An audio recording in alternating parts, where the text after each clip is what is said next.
Oh, Testing 1, 2. testing. Right, you can leave it on or turn it off, whatever. Okay. Hello, everyone. Sound good? Okay. Say one word, testing. Testing. Yeah, all right, good. Okay. So if you do want to, you can, sometimes you think that, and it's not. Okay, thank you very much.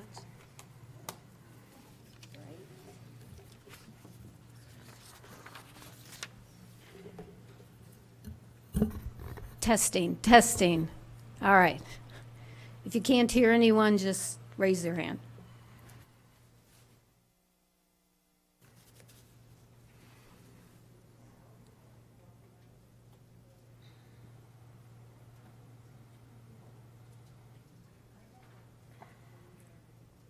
Good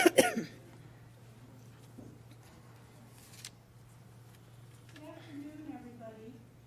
Welcome to the forum for candidates running for the upcoming election for the District 65 School Board. My name is Mary Keith Kelly, and I'm a member of the League of Women Voters of Evanston's Voter Services Team. Practice law. The League of Women Voters is a nonpartisan political organization dedicated to promoting the active and informed participation of citizens in government. The League neither endorses nor opposes candidates for public office. We want to thank the city and Clerk Mendoza for providing the space and services for today's forum. And we'd also like to thank the Evanston Township High School students that are volunteering here today. There are 5 candidates for 4-year seats. Today, 4 of the candidates are participating in the forum. Omar Salem will not be there. Can everybody hear me? Not hearing you. Oh, thank you.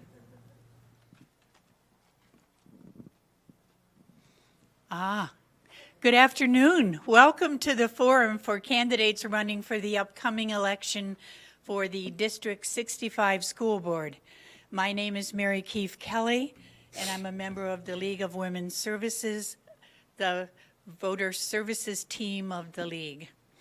The League of Women Voters is a nonpartisan political organization dedicated to promoting the active and informed participation of citizens in government. The League neither endorses nor opposes candidates for public office. We want to thank the city and Clerk Mendoza for providing the space and services for today's forum. We'd also like to thank the volunteers from Evanston Township High School who are here servicing the forum today. There are 5 candidates for 3 4-year seats. Today, 4 of the candidates are participating in the forum. Omar Salem will not be here. Our moderator today is Judy Hoffman. She lives outside the district and has no interest in this race.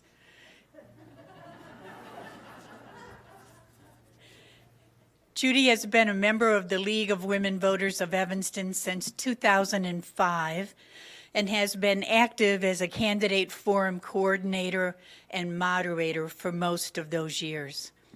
Judy has spent the majority of her professional career in marketing and communications and currently serves as outreach coordinator for the Deerfield Public Library. Without further ado, let me introduce Judy Hoffman. Thank you. Thank you to everyone coming here. Oh. Thank you. Little tech stuff here. Now we're started. Thank you, and thank you to everyone for coming here today. First piece of housekeeping always, make sure your phones are silenced. And I'll give you a minute to do that. Or anything else that makes noise. Also, in the spirit of nonpartisanship, you cannot be wearing any campaign buttons, shirts, hats, or signs, and no signs can be displayed in this room. No campaign literature passed out here. You can get it out in the lobby and after the forum. The audience is invited to submit questions now and during the forum. And if you want a card to submit a question, just raise your hand. And one of our student volunteers will bring you a card, an index card. You can write your question, and when you're done, raise your hand again, and they will pick it up. And then they will be taking the questions over to our question sorters over here, and they will be reviewing the questions for duplications, making sure if there's a question that's popular, it's come together with the others, also for any appropriateness for the office. Please know that questions must be for all candidates. They cannot be directed to an individual. These are the issues, and they go to all candidates. Before the forum began, the candidates drew their names to determine the order in which they will give their opening statements, and then we will be rotating through who starts first for the questions. And then we have, during the forum, all questions are timed and the opening statements are timed, and we have our timekeepers at the front here and with time cards. So they will be holding up and notifying the candidates, showing them when they have 30 seconds left and 15 seconds left, and of course, stop. So candidates, be sure to keep an eye, and they'll be keeping an eye on you to see that you see that. If they're still speaking and the stop sign goes up, they get to finish with a few words, but then I need to cut them off. It can sometimes be a little awkward for the candidates as well as the audience, but it's the way we keep things moving. The forum will begin with opening statements, and the candidates each have up to 2 minutes for their statements. After the statements, we'll move on to the questions, and they will have up to 90 seconds, also known as a minute and a half, to respond. And again, they'll respond in rotating order. And when we have no more time for questions, I'm timing it here, the candidates will be asked to make closing statements up to 2 minutes in duration. And this will be reverse order of the opening statements. I will be happy to repeat the questions for any candidates. Some of them are a little long. Please feel free to ask.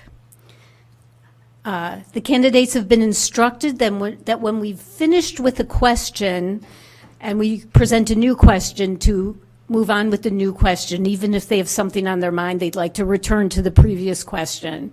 But we will be moving on, and if they desire, they can address that in their closing statements. We ask the audience to refrain from any loud remarks or applause during the debate. At the end of the forum, you'll be able to acknowledge the candidates. So as I said, for this election, we have 3 board seats open on the ballot for 4-year terms. There are 5 candidates for the 3 seats, and 4 of the candidates are with us today. And I will introduce them in the order they will do their opening statements.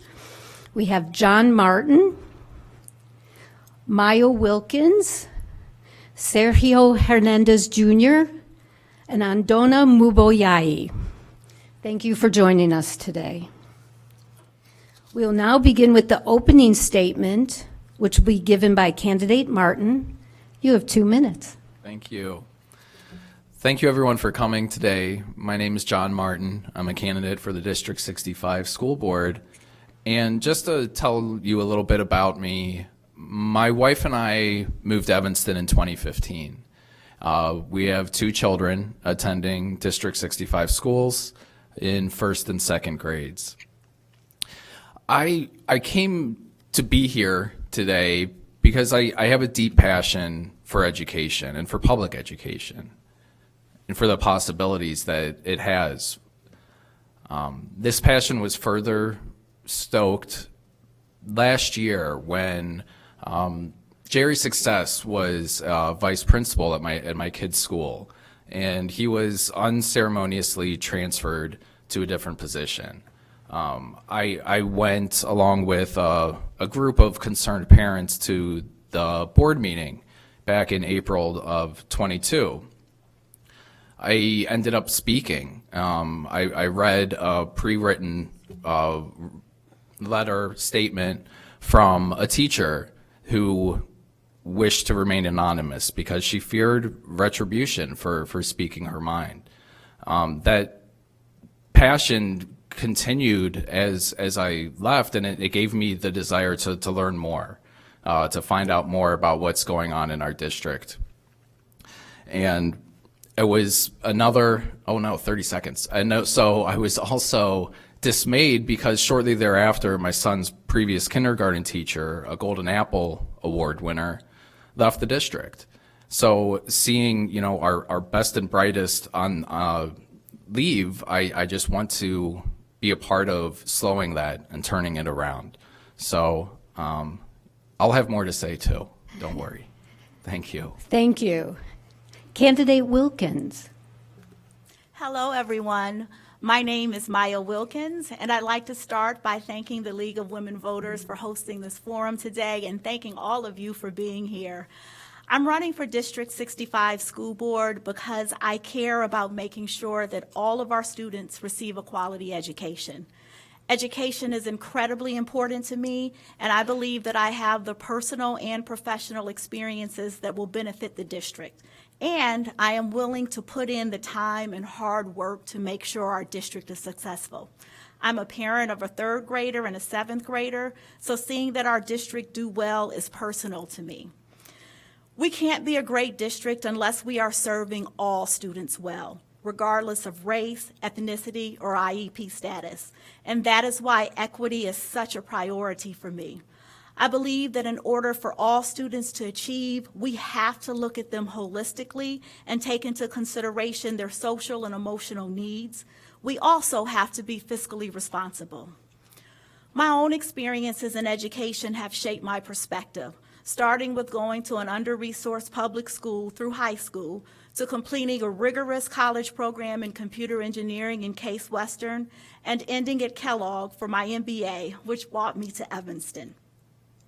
After graduating, I worked in the Office of Strategy and Planning in Chicago Public Schools, and that really helped me understand more about educational policy. I've spent my career in marketing research. I know how to get and use perspectives from different people to develop solutions. This type of experience is helpful as a school board member, where it is important to take into consideration the perspective of students, families, educators, employees, and the community. My work has also provided me with experience managing teams and budgets, which is helpful to a school board member. I believe the district has taken many steps in the right direction, but I know we have a lot of work left to do. Thank you. Candidate Hernandez. Good afternoon, everybody. I want to thank the League of Women Voters for holding this event and all of you for attending on this wintry March day. I'm Sergio Hernandez. I am one of the first Latin-A elected officials here in Evanston, so very proud of that fact, as well as the first Latin-A board president in Evanston-Skokie School District 65. Again, representation counts. To have our voice in these tables counts. I'm a husband and father of 3 boys, 2 who've graduated from District 65. I also have 1 kiddo who's still at Chute.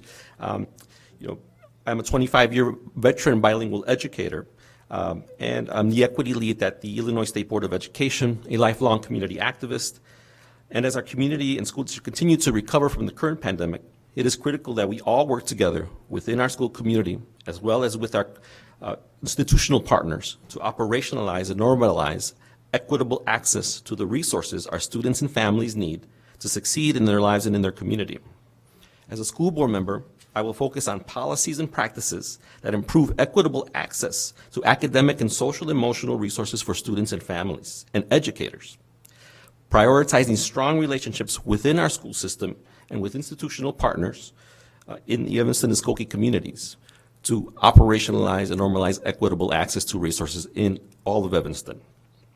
And I also want to exercise fiscal responsibility by ensuring our budget spending focuses on student academic and social emotional growth, as well as professional development and resources for educators and staff to accelerate student outcomes while ensuring that we continue to closely examine our operational expenses and to avoid deficit spending.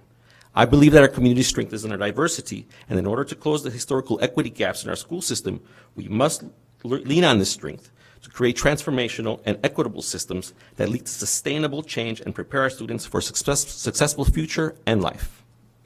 Thank you. Candidate Muboyai. Good afternoon, everyone. My name is Ndona Muboyai, and I thank you all for coming today to this forum with the League of Women Voters of Evanston.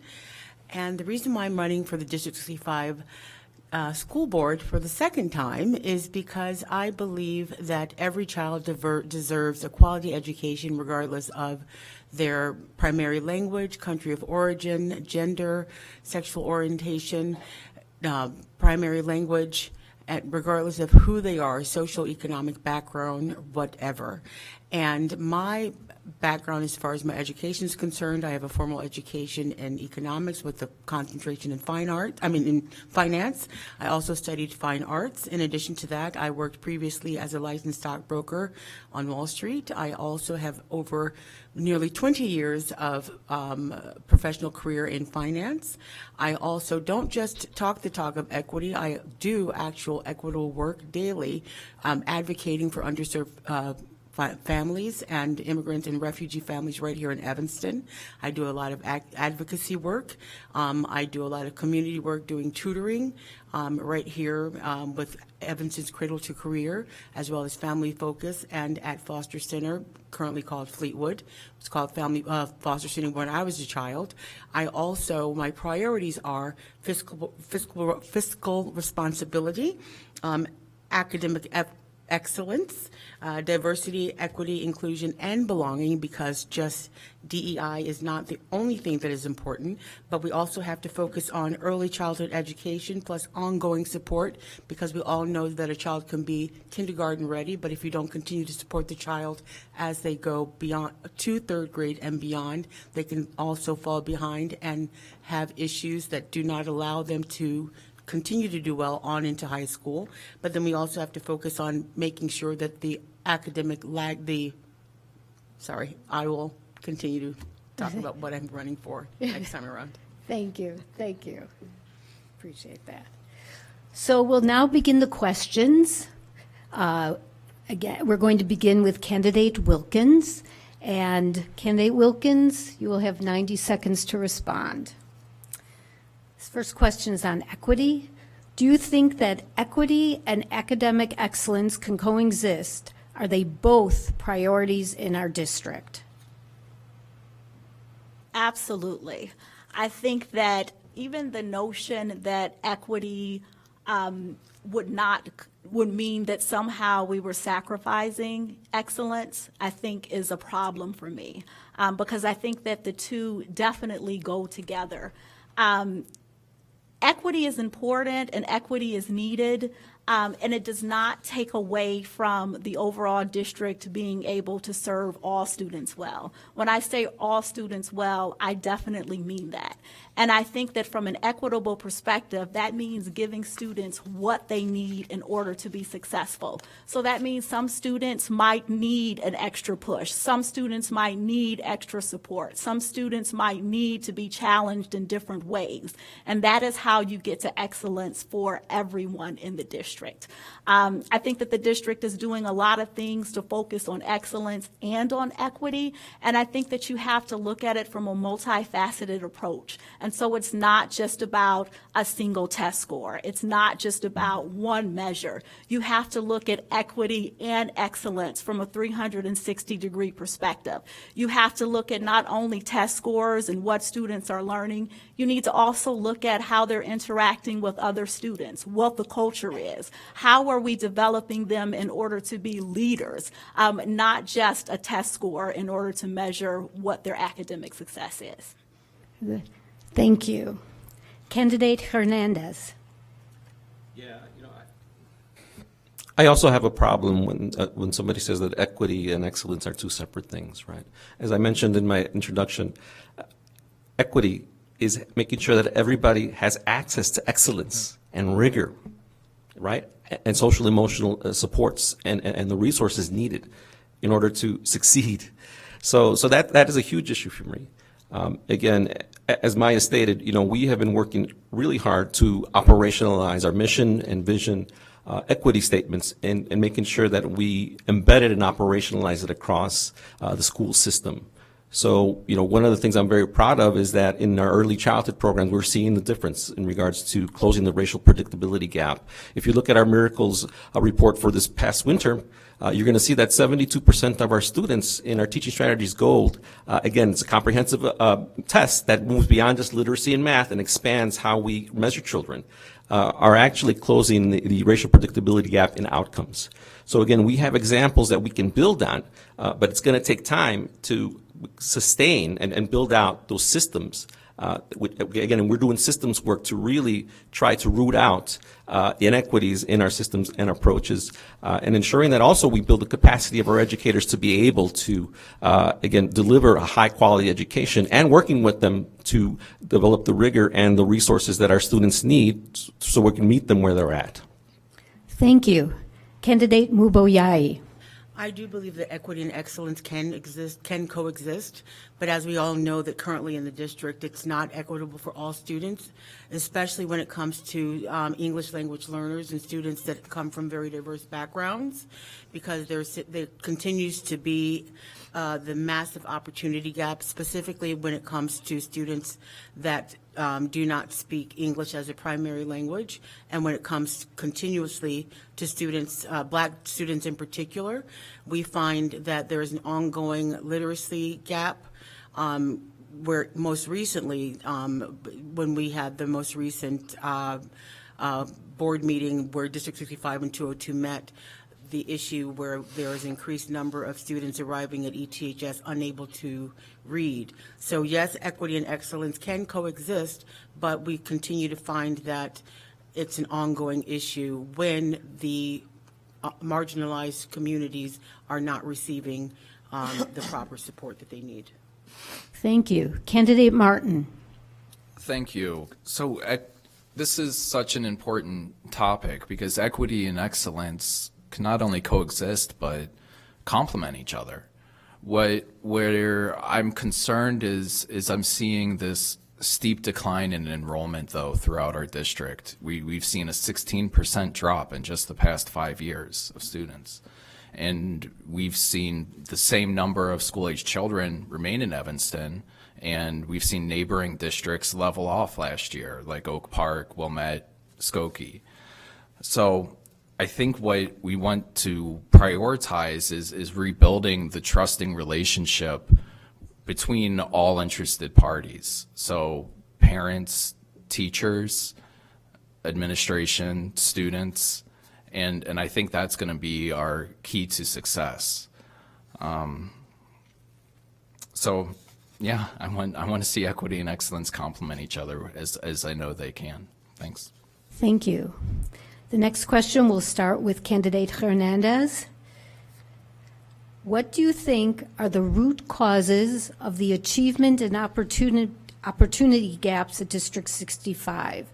Do you think the strategies the district currently has in place are sufficient to close the gap? What more needs to be done? So as an educator in the classroom, I know that I knew that my students would bring in issues that were outside of our school walls, right? So they're in this country, right, we have some huge opportunity gaps at all levels in our systems. One of the things that we're seeing that's a huge issue, that's a root cause, is affordable housing for families. Again, access to quality health care, access to living wages. We've got families here in Evanston who are struggling to stay. That's part of the decline in enrollment issue. Again, there's folks who are able to stay multifamily to be able to try to stay in this community. So again, that's going to require us as a school district to collaborate with folks here at City of Evanston, along with our colleagues at Northwestern, to help us get to the root cause issues that are exacerbating the issues in our classrooms where we're not unable to close the equity gap. On the other end, we have folks in our community who live in, again, $1 million homes and are able to get all the resources and tutoring that their kids need to succeed. And we know there's this huge gap between those white kids and then the rest of kids in our school districts in regards to academics. So again, the strategies that we're utilizing now, high impact tutoring, investments in early childhood, are going to help us meet students where they're at and then provide them as well as Algebra for All are going to get them to where they need to be in regards to performing and achieving academically and social emotionally. Thank you. Candidate Muboyai. Root causes of opportunity gap for minority students. Is your mic on or is Oh, it yes. close enough in? Okay. Can you hear me? Yes, yes, So okay. could you please repeat the question? Yes. What do you think are the root causes of the achievement and opportunity gaps at District 65? Do you think the strategies the district currently has in place are sufficient to close the gap? What more needs to be done? In my opinion, the root causes of the opportunity gap slash achievement gap in District 65 as it pertains to the Black, Latino, and low-income students, I do not believe that District 65 is sufficiently addressing those issues. I do believe that they are attempting to address them, but I do believe that they could do a lot more. The issues are multifaceted, and I think it has a lot to do with, of course, historic inequities, racism, language support for English language learners, because District 65 still has they still have an issue with accepting the fact that the Black community is very diverse. There are a lot of Black immigrants in Evanston, many of them non-English speaking. So there's still continues to be an issue with not supporting non-English speaking Black immigrants in Evanston. There is no outreach to those families, no language support for those families. There also continues to be discrimination when it comes to providing ample and proper support for SPED families that tend to be low income and of color. Also providing proper support for families that have dyslexia, children who have dyslexia, as well as those that need support for literacy. We need more reading specialists as well as speech pathologists. And there is also ongoing discrimination when it comes to families that need IEPs and 504s. Thank you. Thank you. Candidate Martin. Thank you. So what's interesting is I think we may need to shift the strategy a little bit. And something that comes to mind is I saw something come out of a Tennessee Star report that showed when you have the student-teacher ratio of 15 students or less for grades K through 3, you see pronounced improvement for all students of their performance, but double for minorities as compared to white students.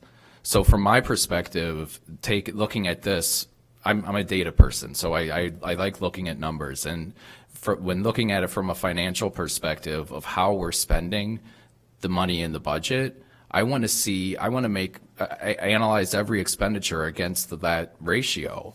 Do we have that for our students?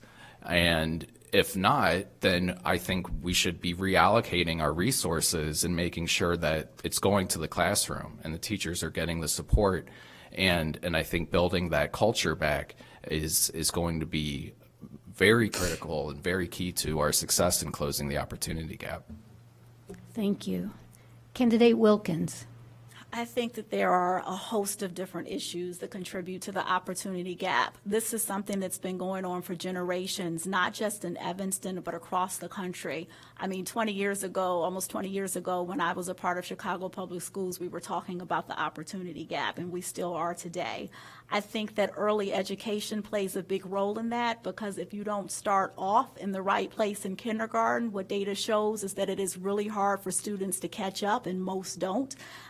I think that culture and climate play a huge role, because it is important for students to feel like they have a sense of belonging, that they're supported, that they are encouraged to do their best, and that has a tremendous impact on what they're able to do in the classroom academically. And then I think you have to look at the resources resources that parents and their support systems have. If you are working 2 or 3 jobs in order to make it, it is really hard to be able to always spend the time that you want to or dedicate the resources that you think your child needs in order to help them succeed. And that is why it is so important for us to take care of that within the school system in order to achieve equity.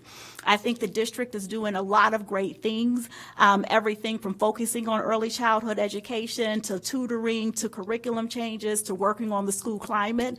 And the wrong thing to do right now is to change the strategy. I think we need to focus on implementation and making sure that we're getting these things right, and then continue to refine that implementation until we achieve this. Thank you. For the next question, we'll go to you first, candidate Muboyai. Recent news coverage has highlighted an increase of administrators from 46 to 60, despite the reduction of 25 classroom teachers and decreases in enrollment. Do you think the district is using its resources appropriately? Could you repeat the question? Recent news coverage has highlighted an increase of administrators from 46 to 60, despite the reduction of 25 classroom teachers and decreases in enrollment. Do you think the district is using its resources appropriately? 46 to 60. Increase. The administrators more Oh, the fact that they've increased the number of administrators Okay. and the number of classroom teachers decreasing. Okay. So that they've increased the number of administrators and decreased the number Of of classroom teachers. Okay.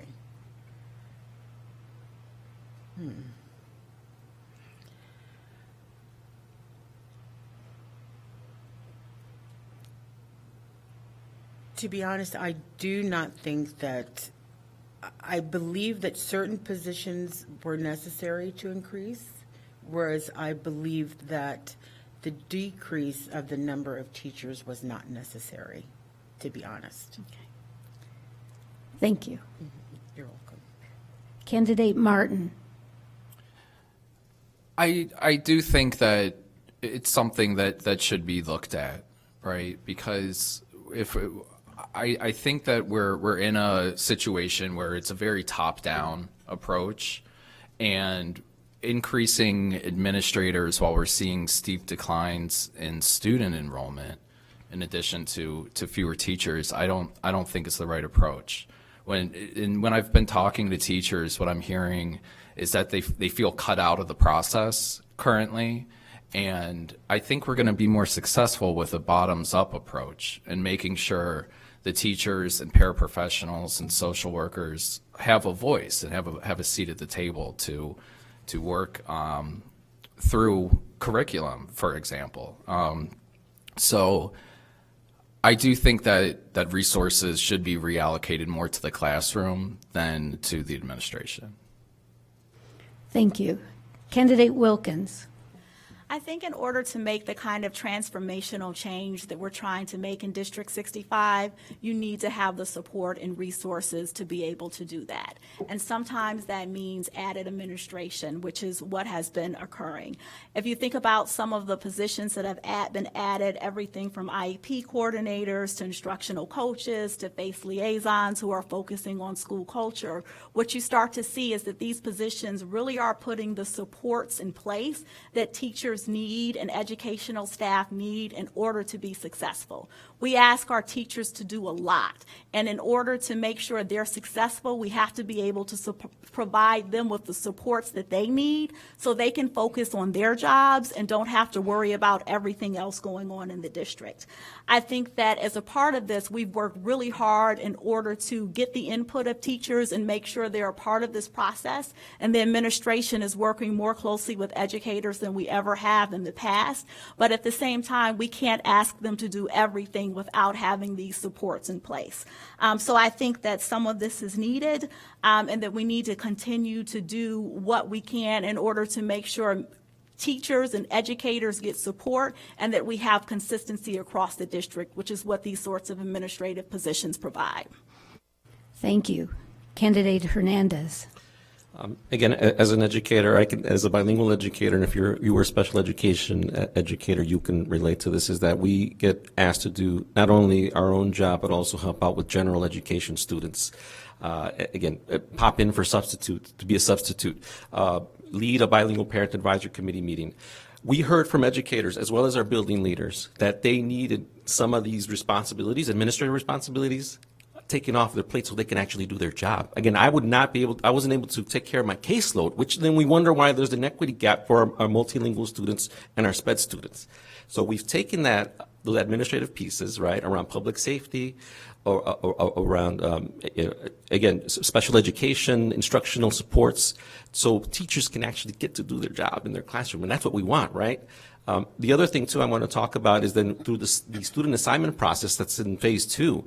Again, this is something that was neglected for 30 years. This is supposed to happen at least 4 or 5 years to ensure that we are analyzing our whole district to see where there's issues with our processes, our systems, our boundaries, and ensuring that we right-size our district so that we can be fiscally responsible and invest effectively and strategically in advancing student equity across and access to equitable access to resources across our school system.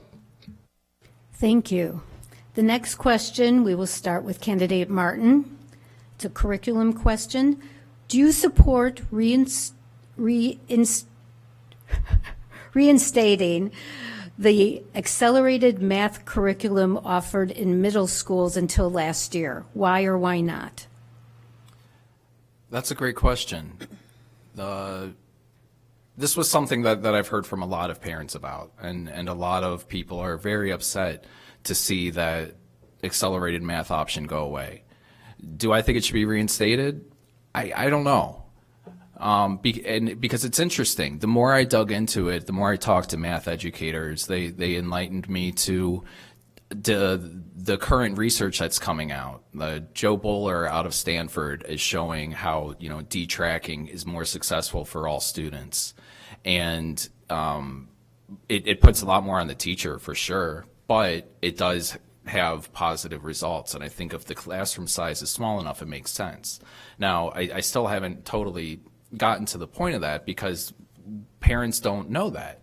And I didn't know that. And so that's where I think we need to really focus on the communication to the community. Something as simple as an executive summary on the website to explain why this is changing is going to ease the transition much more.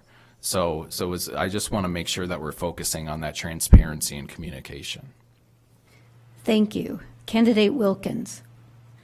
Yeah, I'm actually going to have to agree with you on a lot of that because I think that when you look at accelerated math, what the research is showing and what speaking to educators and teachers is showing is that, it didn't work. That is one of, I think, the key examples of where inequity existed in our system. And doing away with that not only is contributing from an equity perspective, but is also making sure that students get what they need, whether that is more instruction in more sophisticated areas. It's allowing us to really shape their instruction based on what they need, as opposed to sort of tracking them up front on a certain path and never allowing them to get off of that. So yes, I think that that is a good example of where a change was made, where we need to continue down the path, and then maybe do a little bit more education to parents and to people in the community so they understand the impact that this is having and why it was a positive change. Thank you. Candidate Hernandez. Again, I agree with both of you on this. And what I'll tell you, too, I sat on the policy committee when our educators brought this to us, right? One of the, I'm very proud of to have sat and talked and allowed our educators from our middle school math program to present the concept for Algebra for All, right? It was our first attempt at D-tracking. So again, sitting with the folks who are out there on the front lines, who are telling us and share the research to really, really help change the trajectory for all kids. And now, again, it does change the trajectory for our kids who are a little bit more advanced, may have more resources, than most kids that do. But I think what we're trying to do is really make sure that everybody gets access to the resources and to the rigor that we want them to, right? And get the supports, right? So for Algebra for All, what we do is, again, it's the same class that was being taught for advanced math, but we had an extra period so kiddos can actually have the supports they need to meet the rigor that we're expecting of them, right? So super proud of that and being part of that conversation when I headed the policy committee at District 65. Thank you. Candidate Muboyai. Could you repeat the question, please? Yes. Thank you. Do you support reinstating the accelerated math curriculum offered in middle schools until last year? Why or why not? So I don't support reinstating it, but what I will say is that after speaking with a number of parents who have posed that question, I know that there has been an option in the past where parents who insisted on their children participating in such a program have had the option of their children going to ETHS to take more advanced math, that when that question does arise, that they be instructed that if they would like their children to participate in more advanced math, and that should be an option that is brought up to the parents and how they can go about allowing their child to do that. Good. Thank you. You're welcome. The next question will go to, we'll start with candidate Wilkins. It's a capital investment tax levy question, has a little introduction. The district's architect and construction manager reported last year that nearly all of the district's school buildings are in need of major structural repairs at an estimated cost of $189 million. Do you think the district can pay those costs out of its operating funds, or will it be necessary to ask the community to approve a referendum to issue bonds to pay for the repairs? And would you support a referendum? Yeah, so one of the challenges that we definitely have is the age of our buildings. And that is one of the things that we're going to have to deal with on an ongoing basis, because we've got a lot of schools that are like over 100 years old, and something is going to have to be done about it. I think that ideally, this would be handled throughout having a tax levy. I think right now what the district has done is we have a master facilities plan, which we hired a consultant to look at, to really think through what investments need to be made, what upgrades need to be made, in what order, to make sure we're getting to the things that we need to get to in order to really support the buildings and make sure that everyone has a safe and positive environment to be in. So I think that is something that we'll have to continue to look at, and something that we'll have to continue to plan for. Right now, as a district, we are in a pretty strong financial position. And so, I don't think it makes sense to talk about levies at this point, because I think based on what we have now, we have a plan that's working, and we should stick to that plan. Thank you. Candidate Hernandez. Yeah, so everything that Maya said, again, we do have some really good plans. Again, we have a budget that is balanced, has been balanced for the past 4 years. But we have to be strategic, right? $189 million, I mean, that's quite a bit of money. Again, part of that we came about it because we, again, went through the student assignment process, which again had been neglected in previous school boards. And I think as we move forward, right, we're going to continue to review these master facility plans, but be strategic in regards to where the most need is, as we have always been, to ensure that our buildings are up to par. So again, super proud of that work that we've done to really try, and our budget folks have done to really keep our budget balanced, so we don't have to go to referendum for some of these things. Another thing that I'd like to share is that we're also not only looking for taxes. There's grants that are being offered at the state and federal level that we will be applying to that involve capital improvement projects in schools. Thank you. Candidate Muboyai. Well, based on the research that I've done thus far, and about the current state of all of the schools in the district, although my colleagues are stating that it's something that is not an immediate concern, I'm concerned. And I know that although the district it currently is in the black, I don't think it's something that can be continuously pushed down the road. It is something that will have to be addressed in the near future. Whether or not it's something that will have to be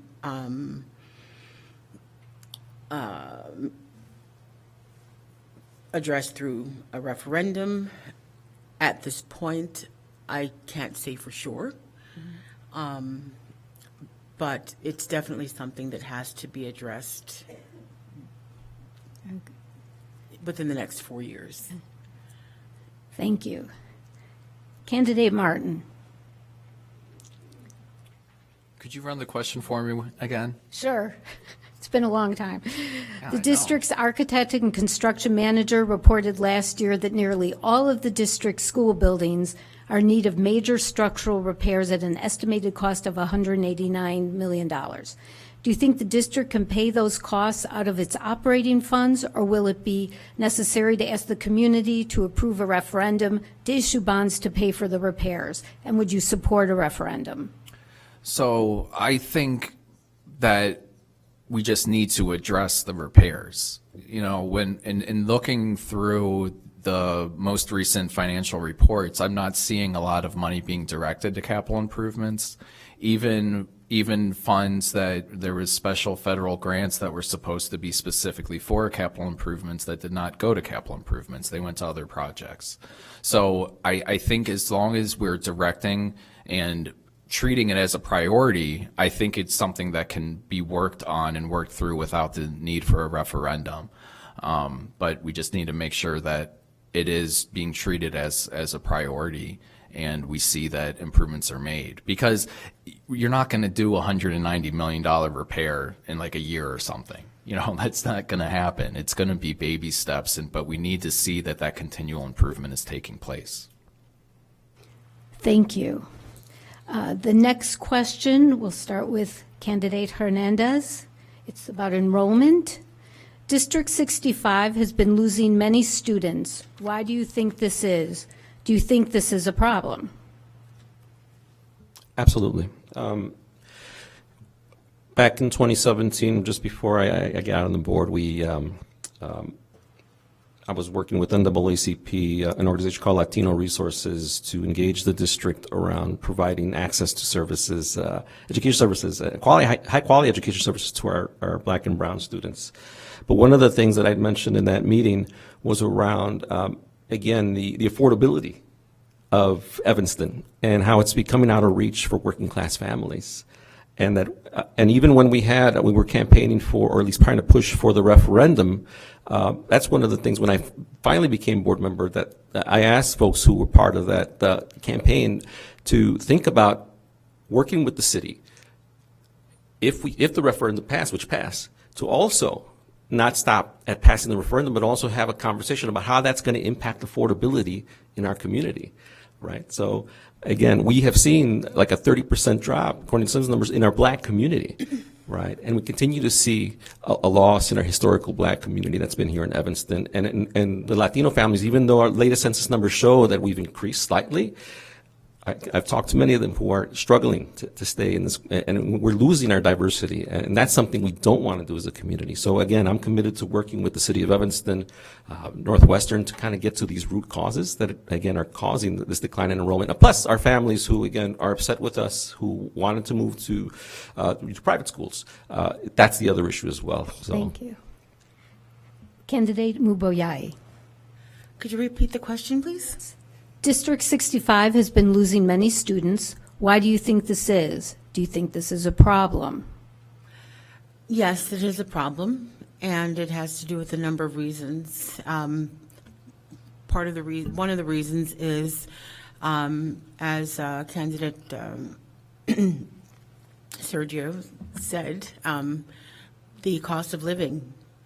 A lot of black families, my family included, I'm the fifth generation of my family. A lot of my family has left Evanston. Cost of living. A lot of black families have gone. A lot of people, black and brown, are leaving. Secondly, a lot of people left during COVID. And there are a lot of people that have left the district to take their children out and place them in private school during the time that schools were closed during the during the period of COVID. So yes, it is a big issue. Thank you. Candidate Martin. I am concerned about the decline in enrollment, and I don't know why it's happening. I think that there's, speculation on many fronts, but I want to see exit interviews put into place when families leave. In the business world, that's a very standard practice, and I think even in education, I know Wilmette does this. When families leave the district, they're asked, why are you leaving? Where are you going? And I'm a data person, so that gives us data to be able to analyze and determine what the root causes are so that we can most appropriately address them. Thank you. Candidate Wilkins. Yes, it's definitely a concern, and there are a lot of different factors, I think, that are causing these trends, everything from population trends overall to declining birth rates in Evanston to the pandemic where some families left and found different options and then didn't come back, to the affordability of living in Evanston, which, continues to be an issue. I think that another factor that should be addressed is some of the misperceptions being put out there that Evanston is not, District 65 is not focused on quality. I think that is another thing that should be addressed. From a district perspective, I think it is something that we have to plan for. I know right now the district is doing outreach to incoming kindergarten families to try to make sure they enroll, and to families who may have left during the pandemic for other reasons to invite them back and welcome them back. And I think that we also have to make sure we get the information out there about all of the great things that are happening in the district. I mean, we've got Golden Apple Teacher Award winners, we've got Superintendent of the Year, updated curriculum, a lot of extracurricular activities that are being instituted in the schools. And I think that families need to know about this so that they can feel like Evanston is a great place to be, as well as the diversity that we have. I mean, being able to learn from students who have different backgrounds and perspectives is something that you can't get in all private schools. And I think we have to continue to make families aware of that. Thank you. Thank you. The next question will go first to candidate Muboyai.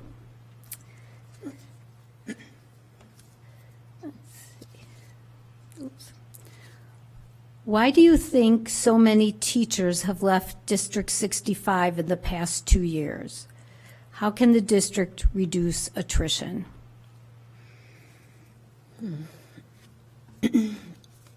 I've had the opportunity to speak to some teachers, some that are currently at the district and some that have left.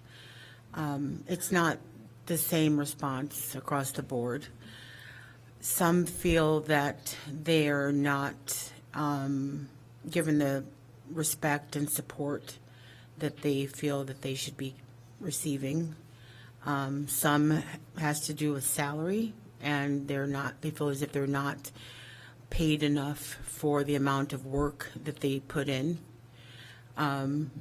Some feel that they would be more respected and just would be treated better elsewhere.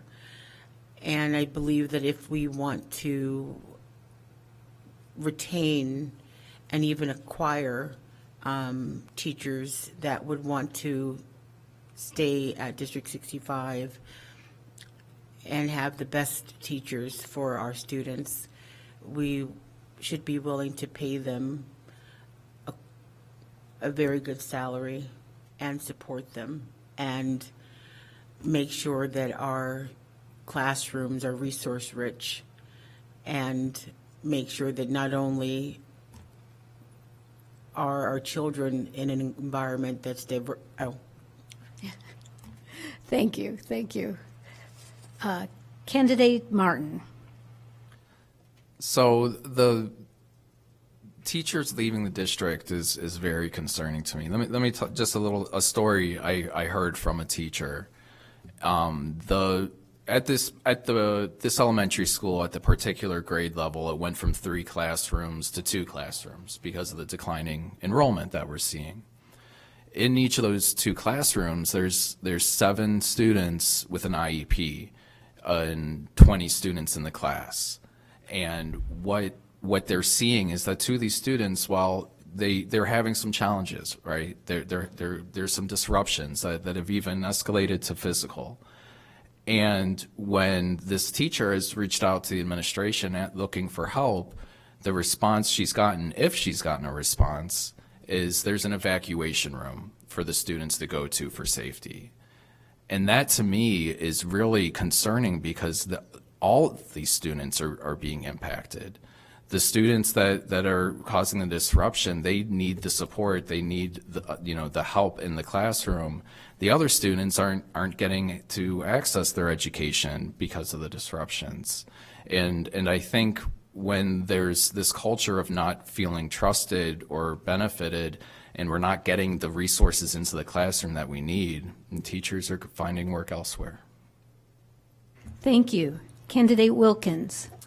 I think that there are a host of different issues that have caused teachers to leave. I think the first thing to note is that, like, if you look at employment over the last few years, there's a teacher shortage across the country, and I think that, like, if you've looked at the choices people have made about employment, there have been a lot of people who have changed jobs and changed careers, and the pandemic had a big impact on that. It really caused people to reevaluate a lot of things. I think for teachers in particular, they have been under a tremendous amount of stress. I think, like, the pandemic was hard, and I think that probably is causing part of it. I think that there are personal reasons all the time that teachers leave as well. But I do think that as a district, we've worked incredibly hard to get the perspective of teachers and to work more collaboratively with them so that they are providing input on what they need, because we do want to make sure we support them.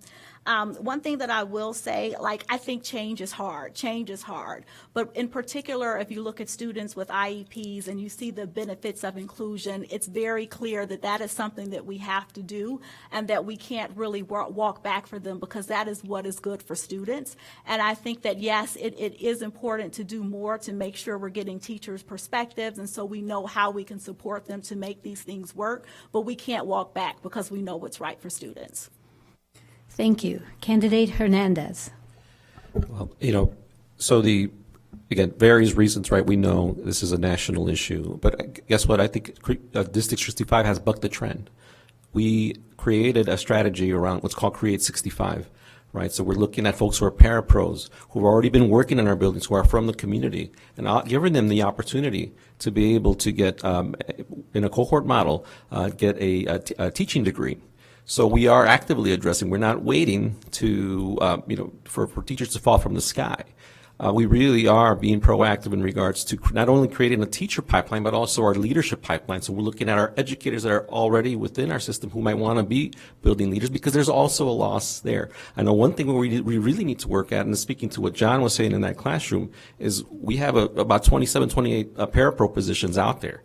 That are open, and that's the teacher support that's the supports that teacher need, particularly in our special education classrooms and even in multilingual classrooms. So that's, I think, something that we definitely can work on as part of maybe model redirecting the Create 65 piece to create a parapro track for parents who already volunteer in our communities. One of the things I'd love to bring into District 65 is a program called Parent Mentor Program, where they have an opportunity for, they train parents how to be mentors in classrooms, and then they have a ladder of opportunity which trains them to get their parapro endorsements.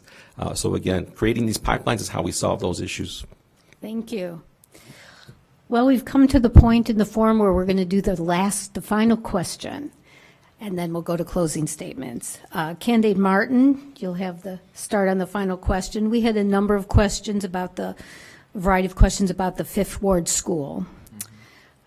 Concerns have been raised about what effect the new school in the Fifth Ward may have on the neighborhood, concern about gentrification in the ward or other schools becoming less diverse. How do you see the new school affecting Evanston? So that's an interesting question. It's going to change Evanston, but I think the key to focus on with it is creating that neighborhood school for that community.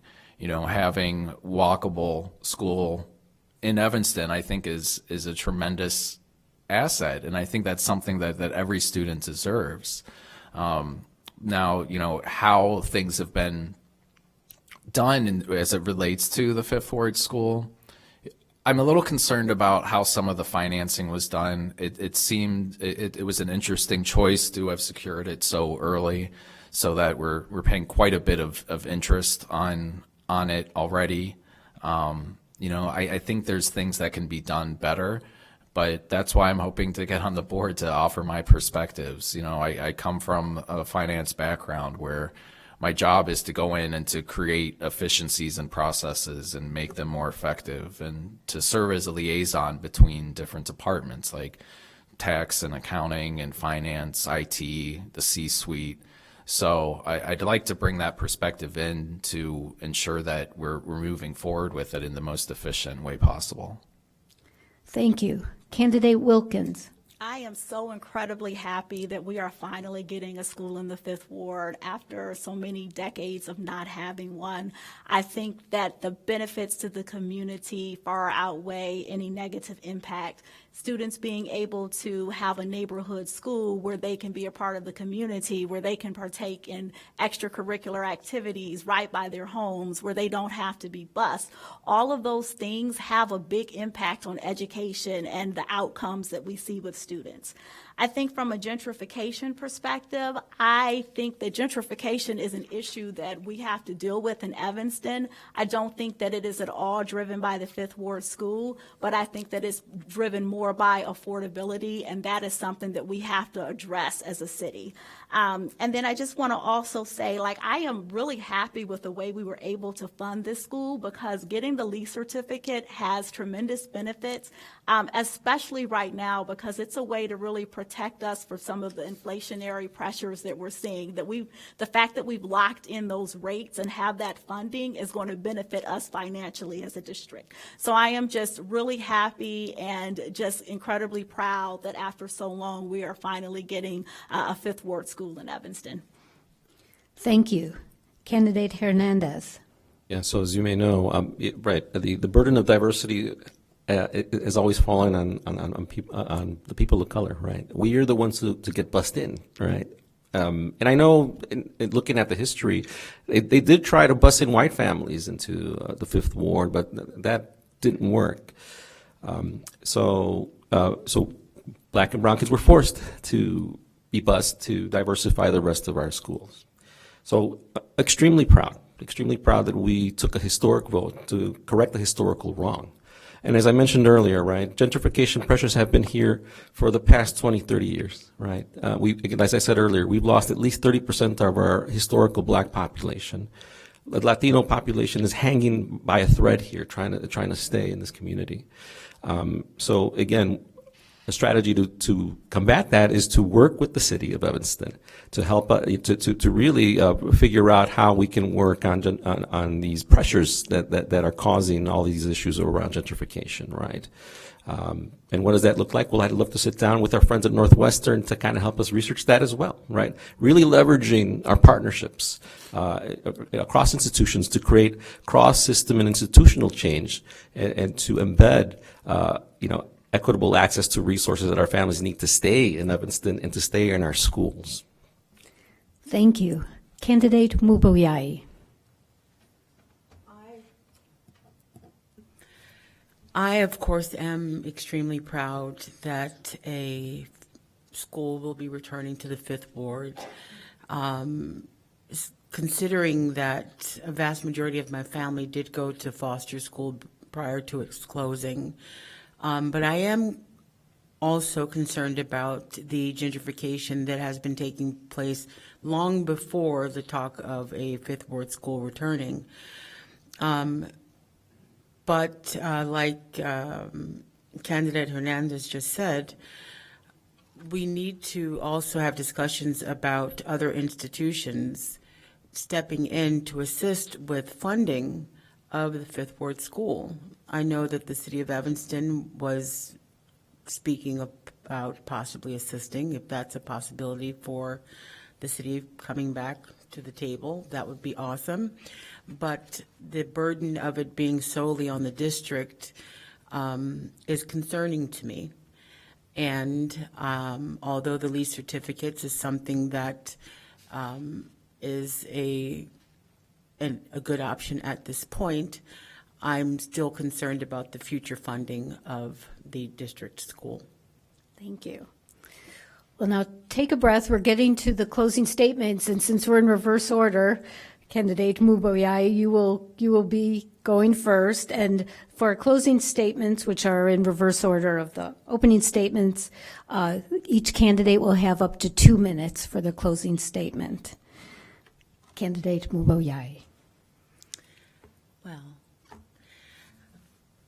I would just like to say that this is my second time running for the District 65 School Board, and I'm running again for the same reason why I ran the first time, because I believe that the children of this district deserve the absolute best education that any child deserves. Although my career has been in finance and I'm a salesperson, I make sure that every deal that I close and the history of my career has been the best that my clients could ever get. But I'm the same when it comes to making sure that the children and the families that I advocate for get what they deserve. My personal life, I spend advocating for underserved communities and underserved families. I do a lot of volunteer work, and I don't just talk about equity. I actually do it. I'm out in the community advocating every single day. I don't just show up because I think that it sounds good. I do the work. I'm out working with families that I was one of when I was a child. I dealt with adversity as a child, and that's why when I returned to Evanston after 20 years and noticed that there were children dealing with adversity just like I did, I went in head first. In 2018, when I came back and noticed that there were children who were not doing well in school at District 65, I began volunteering yet again at District 65. I was the president of the Bilingual Parent Advisory Committee. I was on the PTA at Haven. I started my own grassroots organization. I organized with a number of community members here in Evanston. I do the work. I just don't talk about it.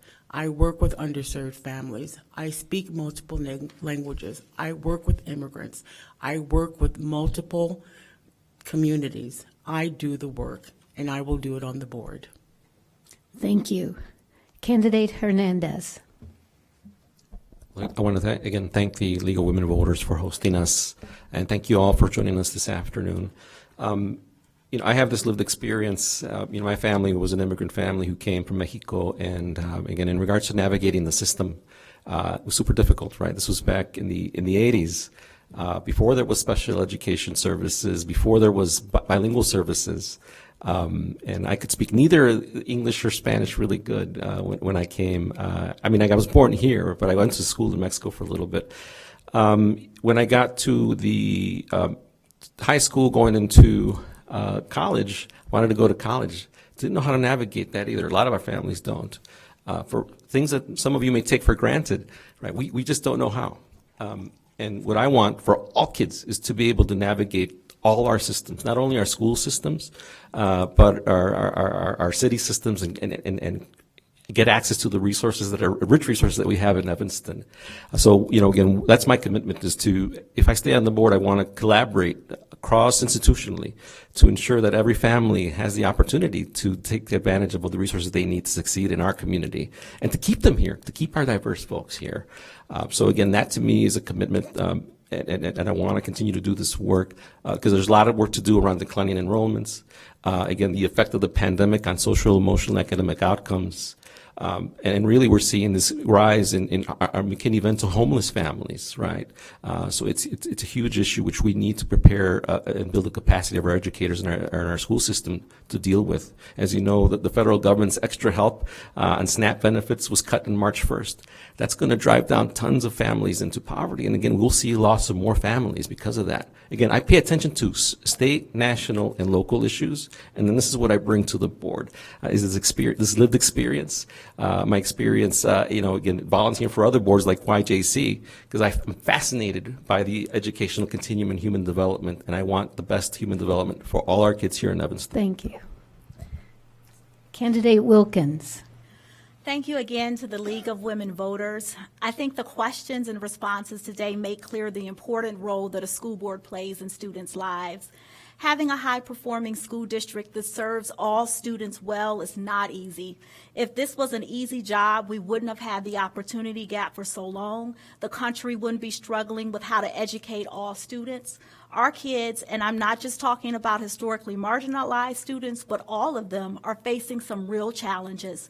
And as a school district, we have to continue to improve and adjust to make sure we're giving them what they need and preparing them for their futures.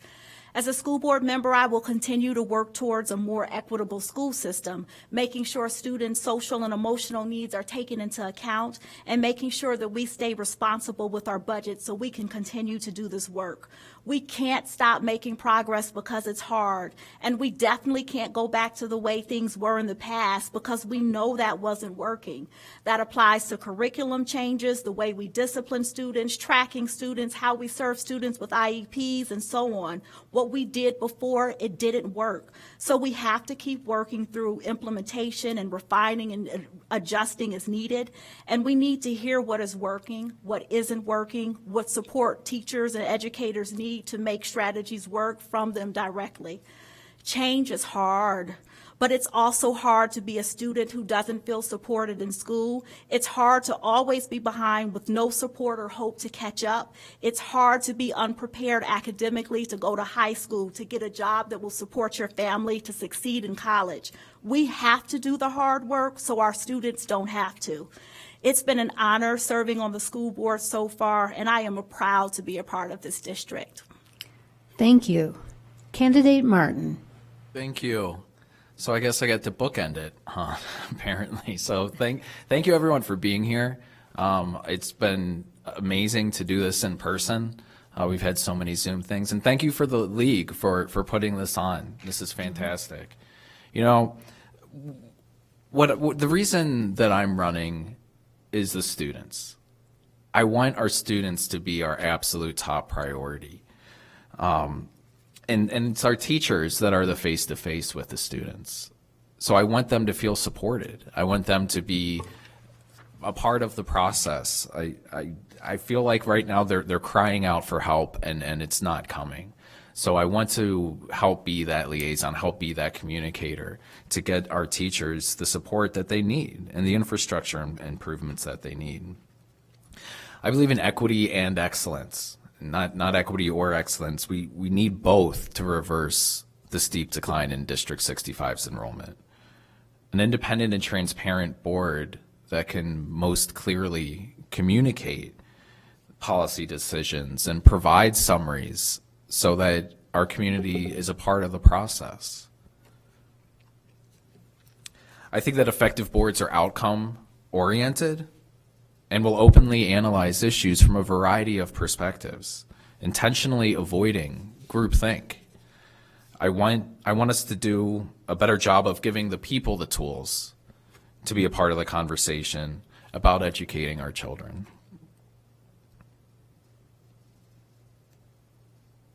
I want our children to have the best educational prospects possible, and I think that our biggest issue right now is the culture and seeing different groups pitted against each other. I want us to see us come back together as a community because at the end of the day, I think we all have the same goal. We all want equity and excellence. And, I have to stop. Yeah. But I want to keep talking. So I just want to say thank you again and enjoy the rest of your day. Thank you.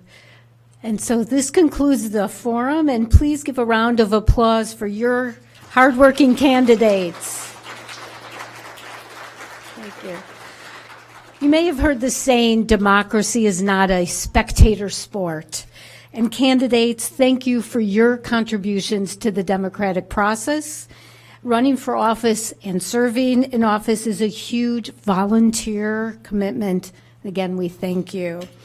Thank you to our ETHS students for your service today and donating your very valuable Saturday hours to support the democratic process. I'm confident anyone that's attending today and watching the video, which should be live on the League website tomorrow, LWVE.org, you're all going to be voting. But is everyone you know voting? Keep in mind, friends don't let friends stay at home on election day. And do your best to make sure that every eligible voter in the votes in this election.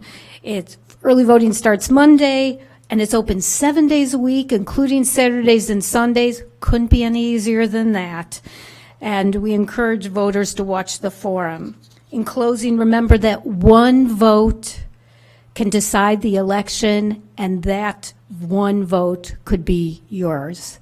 Thank you.